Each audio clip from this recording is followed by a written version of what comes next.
হরে কৃষ্ণা, জয় রাধে। আজকের এই ভিডিওটিতে আমি আপনাদেরকে জানাবো যে কোন পরিস্থিতিতে ঘুম থেকে উঠে কি বাসি কাপড়ে বা শুদ্ধ কাপড়ে কি ফুল তুললে কি সেই ফুল ভগবান সেবা গ্রহণ করে নেয়, নাকি এই জন্য আলাদাভাবে আমাদের জামা প্যান্ট পরতে হবে, স্নান করতে হবে? স্নান করা কি অতি আবশ্যক? অনেকের প্রশ্ন রয়েছে। এবং কি বার তুলসীপত্র, বিল্লপত্র তুলতে নেই, এবং কোন কোন পুষ্প, কোন কোন পত্র, তুলসীপত্র, দূর্বা কোন কোন দেবতাকে চড়াতে নেই, সমস্ত কিছু আজ আমি শ্লোক দিয়ে আপনাদেরকে এই পুরোহিত দর্পণ থেকে জানাবো। তো মন দিয়ে শ্রবণ করুন। অনেকের প্রশ্ন যে ঘুম থেকে উঠেই কি আমি ভগবানকে যে কাপড়ে আছি সেই কাপড় পরে কি আমি আহ, পুষ্প তুলে ভগবানকে দিতে পারি, বা এই জন্য কি আমাকে স্নান করতেই হবে? দেখুন, স্নান করাটা আপনার ব্যাপার। যদি আপনি স্নান করতে পারেন তো অতি উত্তম, কারণ ব্রহ্ম মুহূর্ত 3টে থেকে শুরু হয়। 3টে থেকে 4টে 5টা পর্যন্ত যদি আপনি এর মধ্যে স্নান করেন তাহলে সেটাকে দৈব স্নান বলে। তারপরে ঋষি স্নান আছে। তারপরে সকাল 8টার মধ্যে যে স্নান হয় সেই স্নান মানুষ্য স্নান। 8টার পরে যে সমস্ত স্নান হয় তাকে বলে আসরিক স্নান। এই জন্য আমাদের উচিত যত ভোরবেলা স্নান করবেন তত ভালো। এবার দেখুন, আপনি যদি ঘুম থেকে উঠে তাড়াতাড়ি স্নান করে ফেলতে পারেন তাহলে তারপরে তো ভগবানের নিমিত্ত যদি পুষ্প তোলেন তো খুবই ভালো না? তো যদি না তুলতে পারেন, যদি না স্নান করতে পারেন, তো তার বদলে কি করবেন? দেখুন, অনেকেই তো পারে না, না যে ঘুম থেকে উঠে স্নান করা তো সবার পক্ষে সম্ভব নয়। ঠিক আছে, তারও বিধি উপায় বলে দিচ্ছি। যদি স্নান না করতে পারেন, আবার অনেকে আছে বিভিন্ন কারণে স্নান করতে পারে না, অনেকে শরীর খারাপ হয়ে যায়, তো তার জন্য স্নান হয় না। তো যদি স্নান না হয় তাহলে কি সে ভগবানের সেবা দিতে পারবে না? ভগবানের নিমিত্ত পুষ্প তুলতে পারবে না? কেন পারবে না? পারবে। তার বিধান বলছি, শুনুন।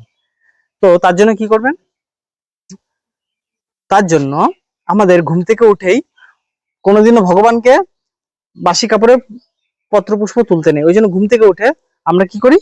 কাপড় চেঞ্জ করি, শুদ্ধ বসন পরি। তার আগে আমরা মলমূত্র ত্যাগ করার পরে আমরা হাতের কনুই পর্যন্ত হাত ধুতে হয়, এবং পায়ের হাঁটু পর্যন্ত পা ধুতে হয়। আর যদি হাতে সুতো থাকে এবং কোমরে যদি সুতো থাকে তাহলে অবশ্যই এগুলো ধুয়ে তারপরে শুদ্ধ বস্ত্র ধারণ করে তারপরে আপনারা ভগবানের নিমিত্তে পত্র, পুষ্প ইত্যাদি তুলবেন। তা ভগবান গ্রহণ করে। বুঝতে পারলেন? বাস। স্নান না করেও এইভাবেও করা যায়, যদি স্নান না করেন। আর যদি করেন তো বললামই কি হবে, প্রচুর বেনিফিট। স্নান করলে, স্নান যত ভোরবেলা করবেন তত আপনি ভালো থাকবেন, সুস্থ থাকবে আপনার শরীর। আর আর কোন কোন পুষ্প ভগবানকে নিবেদন করা যায় না? শুধু কি এইভাবে দিলে ভগবান গ্রহণ করে? আরো বিভিন্ন কারণে আছে। গাছ ভর্তি ফুল এবং সুগন্ধিত ফুল, অথচ ভগবানকে দেবে, সেবা গ্রহণ করবে না। কোন ধরনের জানেন? যেই গাছের গোড়ায় যদি খুব নোংরা আবর্জনা থাকে, এবং অর্থাৎ এঁঠো কাটা ফেলা হয়, ওই গাছের গোড়ায় বাসন মাজা হয়, এবং কি মূত্র ত্যাগ করে অনেকে, তো সেই যদি সেই ফুল গাছ থাকে, সেই ফুল গাছের ফুল কোনোদিনও ভগবানের সেবায় লাগে না। আমি প্রতিদিন গঙ্গা স্নানে যাই, তো স্নান থেকে যখন বাড়ি ফিরি তো একটা রাস্তার পাশে একটা ধুতরা ফুল গাছ আছে। তো আশেপাশে ধুতরা ফুল গাছ থেকে ফুল নিই, কিন্তু সেই ধুতরা ফুল গাছে আমি ফুল নিই না। তো আমাকে বলে, কেন নেন না? তো আমি বলছি যে আমি এত কষ্ট করে ফুল তুলবো, ভগবানকে এত কষ্ট করে দেব, যদি সেই ভগবান আমার নাই গ্রহণ করে আমি নিয়ে কি লাভ? বলছে, কেন গ্রহণ করবে না? তখন আমি বলছি, আপনারা এই তলায় বাসন মাজছেন, জানেন এরকম শাস্ত্রীয় বিধান আছে যে সেই গাছে, যে গাছের তলায় বাসন মাজা, এঁটো কাটা এরকম হয়, সেই ফুল ভগবানের সেবায় লাগে না। তারপর থেকে তারা কি করলো? সেই গাছের নিচে আর বাসন মাজে না। বুঝতে পারলেন? তো শুধু গাছ ভর্তি ফুল, সুগন্ধিত ফুল হলেই হয় না, সেই গাছের গোড়াটাও পরিষ্কার রাখতে হয়। এবার অনেকে বলে যে ঝরা ফুল কি ভগবানকে দেওয়া যায় না? কেন দেওয়া যাবে না? ঝরা ফুল কিন্তু দিতে নেই ভগবানকে, কিন্তু আবার ঝরা ফুল দেওয়া যায়, ব্যতিক্রম আছে। আমি বলছি, তাহলে আপনারা বুঝতে পারবেন কোন ফুল দিতে পারবেন, কোন ফুল দিতে পারবেন না। দেখুন, সারাদিন আমার আগের দিন সারাদিন ফুল ফুটে রয়েছে, আমি সেই ফুল তুলে কড়ি তুলে রেখে দিয়েছি, পরের দিন ফুটলে আমি ভগবানকে দিয়ে দেবো, কারণ সবাই নিয়ে চলে যাচ্ছে এই জন্য। আবার অনেকে কি করছে, সারাদিনে ফুল তোলার সময় পাচ্ছে না, যখন যেই ফুলগুলো ঝরে পড়ে গেছে নিচে সেই ফুলগুলো দিচ্ছে। এই সমস্ত কেসে এই ফুলগুলো ভগবান গ্রহণ করে না। কিন্তু ব্যতিক্রম কি না, যেমন শিউলি ফুল একটা উদাহরণ দিচ্ছি। রাত্রিবেলা ফোটে, ভোরবেলা অটোমেটিক ঝরে যায়। ও কিছুক্ষণ স্থায়ীও থাকে না যে আমি পরে বেলা হলে তুলবো। তো শিউলি ফুল তো ঝরে পড়ে যাচ্ছে, তাহলে শিউলি ফুলকে পুজো দেওয়া যাবে না? অবশ্যই দেওয়া যাবে। তার জন্য কি করতে হবে, গাছের গোড়া শুদ্ধ রাখতে হবে, পরিষ্কার রাখতে হবে, এবং দরকার হলে আপনি কাপড় বিছিয়ে দিন যাতে কাপড়ের উপর ফুল পড়ে, দিয়ে সেই ফুল আপনি ভগবানকে দিতে পারেন। তো অনেকে আবার বলছে যে তাহলে ফুল যদি বাসি ফুল না দেওয়া যায়, তাহলে আমরা যে দোকান থেকে মালিদের কাছ থেকে ফুল নিয়ে আসি, তারা তারা তো আগের দিন করে। অবশ্যই এরও উত্তর দেব। মালিরা আগের দিন ফুল তারা তুলছে, তারা মালা বানাচ্ছে এবং পরের দিন বাজারে বিক্রি করছে। আপনি যখনই সেটা যদি নিজে করেন বাড়িতে, তাহলে কিন্তু আপনার ক্ষেত্রে প্রযোজ্য হবে না। অর্থাৎ আপনি যদি আগের দিন তুলে রাখেন ফুল, সেটা যদি পরের দিন ভগবানকে দেন, সেটা বাসি হয়ে যাবে। কিন্তু মালির কাছ থেকে যখনই নেবেন সেই একই ফুল, কিন্তু আপনি মালিককে যখন টাকা দিচ্ছেন, তার বিনিময়ে মূল্য দিচ্ছেন, তখনই সেই দোষ নষ্ট হয়ে যায়। যার জন্য মালির ফুল যদি আগের দিনও হয়, আপনি সেই ফুল পরের দিনও পুজো দিতে পারবেন। শীতকালে ফুলের খুব অভাব পড়ে যায়, তো শীতকালে আমরা গাঁদা ফুলের মালা মালিদের কাছ থেকে নিয়ে এসে ভগবানকে দিই, তো সেটা তো আগের দিন করা থাকে। কিন্তু সেই ফুলে কোনো দোষ থাকে না, এই কারণে যে আমরা সেই ফুল মূল্য দিয়ে কিনি বলে। তাহলে বুঝতে পারলেন? তো শুধু শিউলি ফুল বললাম, শিউলি ফুলের এত মাহাত্ম্য, বা শেফালি ফুল যাকে বলেন, শিবলিঙ্গে যদি চড়ানো হয় এই ফুল, কি হয় জানেন? এটা এত মাহাত্ম্য, যদি স্বামী স্ত্রীর মধ্যে বন্ডিং না থাকে, ঝগড়া বিবাদ হয়, যেই ব্যক্তি ওই শিবলিঙ্গে ওই ফুল চড়াবে না, শিউলি ফুল, তার স্বামী স্ত্রীর মধ্যে মিল হয়ে যাবে, খুব ভালোবাসা প্রেম বেড়ে যাবে। তাহলে ভাবুন, অনেকে তো বলে এই ফুল নাকি চড়ানো যায় না, তাহলে এর কত মাহাত্ম্য সমস্ত শাস্ত্রে বর্ণনা রয়েছে। এবং এই শাস্ত্রে 1400 নম্বর, 1400 পৃষ্ঠাতে এর বর্ণনা রয়েছে। সেই 1400 পৃষ্ঠা থেকে আমি আপনাদেরকে এখন শ্লোক সমেত মাহাত্ম্য বর্ণনা করব।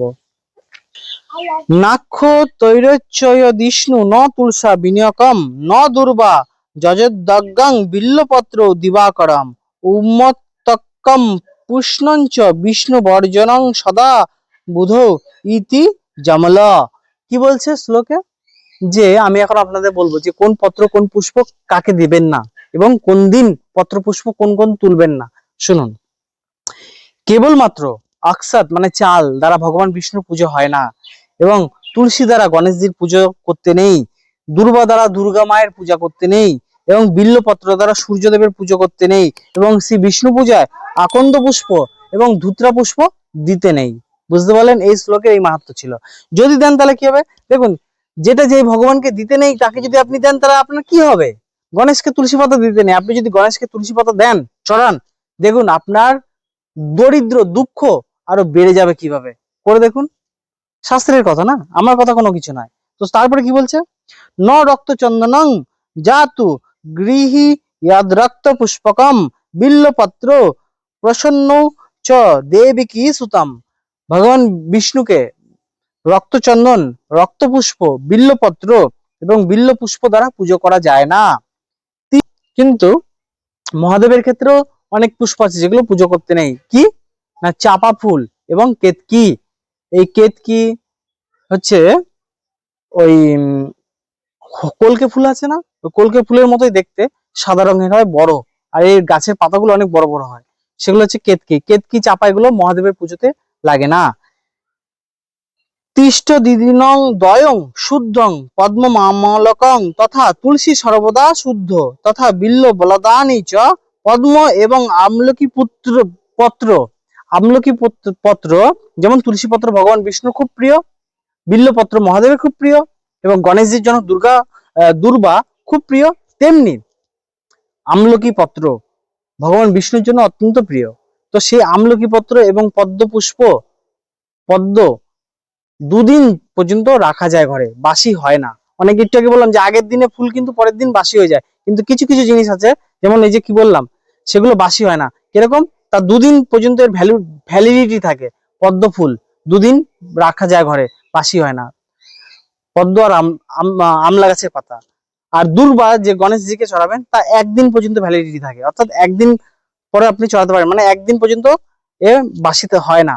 আর তুলসী পত্র আর বিল্লপত্র কোনোদিনও বাসি হয় না। আপনি যদি ভগবান বিষ্ণুর চরণে শুকনো তুলসী পাতা, মহাদেবের চরণে শুকনো বেলপাতাও চড়ান, তাতেও তারা গ্রহণ করে, ইহা কোনোদিনও বাসি হয় না। এমন চাপা ফুল মহাদেবের পুজোতে কোনোদিনও লাগে না, এতে অভিশাপ দেওয়া আছে এদের। বুঝতে পারলেন? অনেকে আবার তুলসী পাতা দেয় না মহাদেবের উপর, কিন্তু শিব পুরাণে বলছে যে তুলসী পাত্র মহাদেবের উপর চড়ানো যায়। যে তুলসী মঞ্জরি সহিত মহাদেবকে চড়ায় না, তার মহাদেব, যেই যার জন্য আপনারা পুজো পাঠ করেন, কি না, মোক্ষ লাভের জন্য, মুক্তির জন্য, যাতে এই ধরাধামে না আসতে হয়, সেই মুক্তি লাভ দেয়, সে মোক্ষ লাভ দেয় আমার মহাদেব। তুলসী পত্র, তুলসী মঞ্জুরি যদি শিবলিঙ্গে কেউ চড়ায়, শিব পুরাণে ইহার বর্ণনা রয়েছে। বুঝতে পেরেছেন? ওই জন্য বলছি যে কে কি বললো না জেনে শাস্ত্র পড়ুন, শিব পুরাণ পড়ুন, আপনারা বিভিন্ন শাস্ত্রগ্রন্থ অধ্যয়ন করুন, তাহলে সবকিছু জানতে পারবেন।